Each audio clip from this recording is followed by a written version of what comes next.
Buenas tardes compañeros, buenas tardes profesor, soy Uguaro, voy a hablar sobre las principales instituciones jurídicas desde la muerte de Alejandro Severo hasta Justiniano. Recordemos primeramente que las instituciones jurídicas es la doctrina la que considera que un conjunto de normas referentes a una clase determinada de relaciones jurídicas constituyen la denominada institución jurídica. Las principales instituciones jurídicas que tenemos en lo que es la era desde la muerte de Alejandro Severo hasta Justiniano, tenemos encontrados lo que es el Senado, los comicios, la ley de las 12 tablas y la ley comicial. A continuación voy a hablar sobre mis temas, lo que es la ley de las 12 tablas, que es una codificación de derecho que se llevó a cabo con la finalidad de regirse de forma general para todos los ciudadanos romanos, patricios, plebeyos. Su elaboración estuvo a cargo de 10 magistrados, a quien debido a su número se llevaron a diversos ordenamientos, los cuales se dedicaron a estudiar el derecho griego, básicamente la disposición de Solón y Licurgo. El más avanzado de su época, según dice, desde el año del 401 a.C., las primeras 10 tablas quedaron redactadas, contenían las disposiciones básicas, en las cuales se reglamentaban tanto derecho público como derecho privado. Estas leyes fueron aprobadas por los comicios.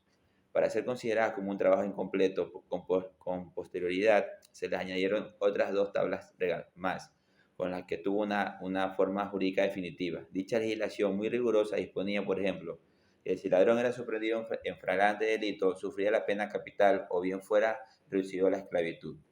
La ley comicial, estas definiciones implican la forma como el pueblo dictaba mediante una intervención según el magistrado una ley. El pueblo en este caso podía tomar la forma de asamblea popular o comitiva, comicios, para votar por un proyecto de ley. Buenas noches, mi nombre es Mariana Sánchez. A continuación le voy a exponer sobre las instituciones políticas. Habían 3 órganos esenciales en las instituciones políticas. Estas son la Rex, la Asamblea Popular y el Senado.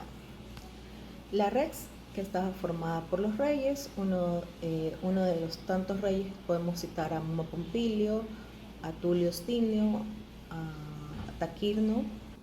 La Asamblea Popular estaba dividida por comicios.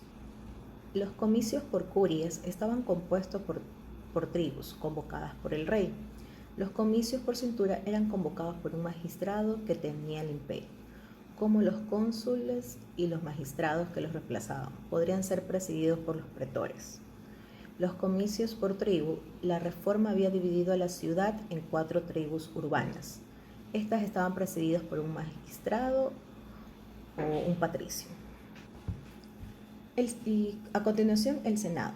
El Senado estaba compuesto por la representación de la gens, que al principio estaba compuesta por 100 senadores. En tiempos de Taquirno el Antiguo, esta aumentó a 300. Al principio, los jefes de la gens integraban el Senado. Luego eran elegidos por la Rex, que era el rey. Por lo tanto, el rey debía ser un patricio. Una de las atribuciones del Senado era que preparaban las leyes que sometían a los comicios jurados. Y, entre otras, también entendían en asuntos religiosos, políticos, internacionales que afectaban a la seguridad del Estado. En estos casos, era obligatorio que el rey consultara al Senado. Severo a la de Justiniano. El Senado. Esto estaba conformado por antiguos jueces o magistrados, y el cargo que tenían era vitalicio, pues a su vez nombrados en primer momento por los reyes y que luego de los cónsules y posteriormente por los censores. Los senadores curvi eran aquellos que habían obtenido por alguna magistratura importante. Las competencias del Senado también eran muy variadas, y la más importante era de asesorar a los cónsules. Bueno, esto era en caso de peligro interior o exterior para el Estado, y que podía declarar la situación de emergencia, decidir o elegir un único cónsul. Dirigía la política exterior, controlaba las finanzas, dirigía la fabricación de la moneda, vigilaba los cultos reglamentarios de los sacrificios, etc. En teoría, ellos ejercían el control sobre todo el Estado. También tenemos sobre los comicios, que habían comicios curiados y comicios centuriados. Los comicios curiados, antes de la reforma de Servio Tulio, se presentaban como la única forma de asamblea del pueblo romano, y con la aparición de las asambleas de centuria y de la tribu de los comicios curiales, perdieron todo significado real, y su principal privilegio era de dar juicio a todas las causas penales en las que se predecían pérdida de todos los derechos civiles. También tenemos sobre los comicios centuriados.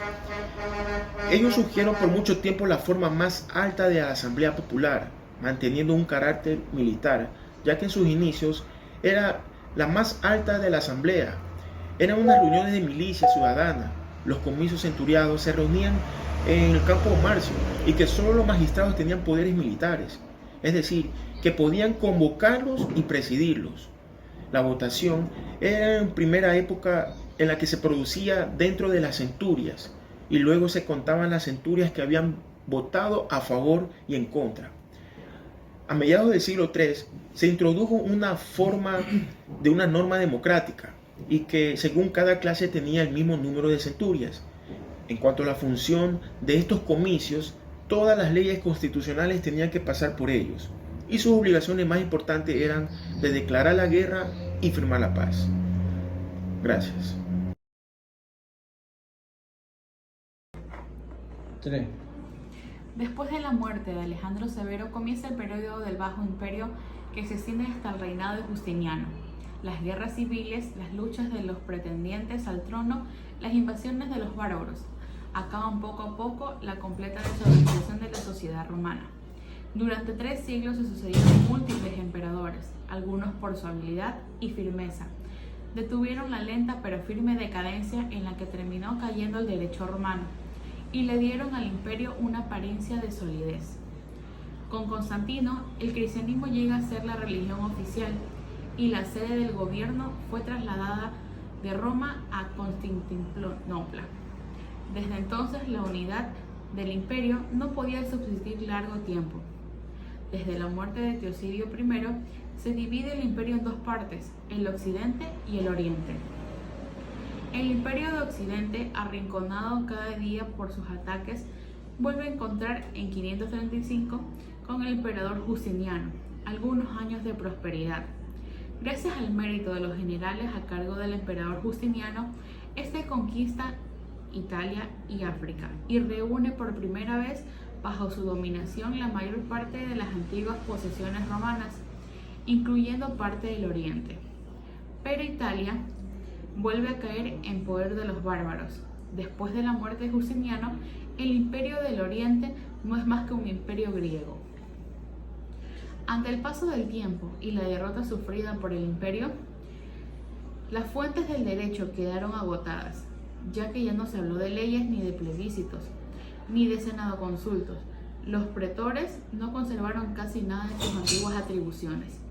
Solo quedó la costumbre, que ha conservado con el paso del tiempo todo su poder de crear reglas obligatorias, y las constituciones imperiales, que llegan a ser una fuente cada vez más activa de derecho privado. No obstante, la Constitución no se beneficiaron más de la influencia de los prudentes.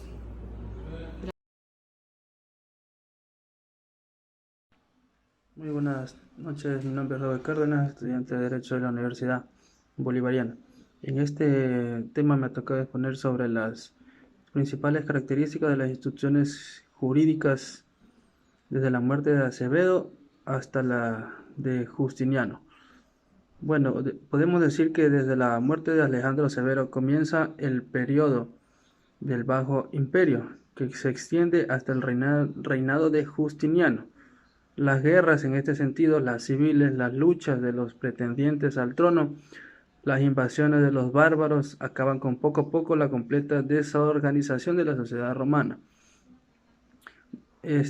Otro punto también sería, durante los siglos se sucedieron múltiples emperadores, algunos por su habilidad y firmeza detuvieron la lenta pero firme decadencia en la que terminó cayendo el derecho romano, y le dieron al imperio una apariencia de solidez.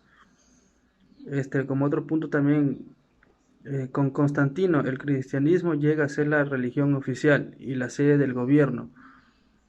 Fue trasladada de Roma a Constantinopla. Desde entonces la única unidad del imperio no podía subsistir largo tiempo. Después de la muerte de Teodosio, se divide el imperio en dos partes, el occidente y el oriente. El imperio occidente, arrinconado cada día por sus ataques, vuelve a encontrar en 535 años con el emperador Justiniano algunos años de prosperidad. Gracias al mérito de los generales a cargo del emperador Justiniano, este reconquista Italia y África y reúne por última vez bajo su denominación la mayor parte de las antiguas posesiones romanas. Muchas gracias.